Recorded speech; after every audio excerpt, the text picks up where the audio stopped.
Życie ludzkie można porównać do nieustannej wędrówki po schodach, w górę lub w dół. Wszyscy mamy wybór, w którą stronę pójdziemy.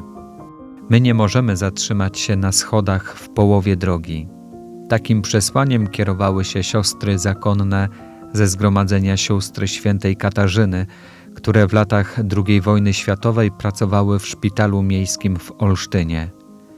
Na początku roku 1945 razem z pacjentami doświadczyły wkroczenia wojsk Armii Czerwonej.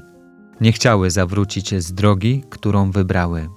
Zostały świadomie z bezbronnymi ludźmi, ponieważ nie wyobrażały sobie pozostawić chorych i potrzebujących.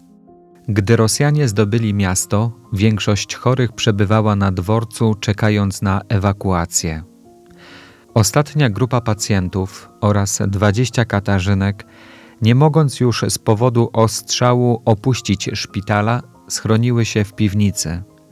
Po wtargnięciu żołnierzy wszyscy zostali bici, męczeni i okrutnie szykanowani. Wiele osób poniosło śmierć. Siostra Chrystofora Klomfas, instrumentariuszka sali operacyjnej, podjęła bohaterską i odważną walkę w obronie czystości. Otrzymała kilkanaście ciosów sztyletem. Zmarła w schronie.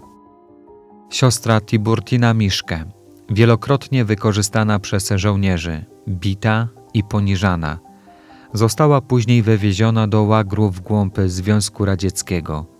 Zmarła w miejscowości Osanowa, do końca pomagając innym.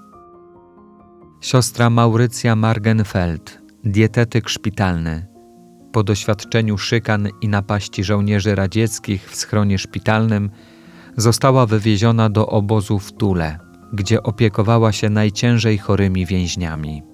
Siostra Leonis Müller, pracownik administracyjny szpitala, siłą została zawleczona do pustej sali szpitalnej, gdzie żołnierze dokonali zbiorowego gwałtu. Następnie trafiła do obozu w Ciechanowie. Ostatnią stacją jej męczeństwa były łagry sowieckie.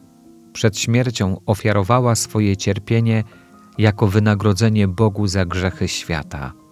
Siostra Liberia Domnik wraz z grupą małych pacjentów przebywała w schronie na dworcu.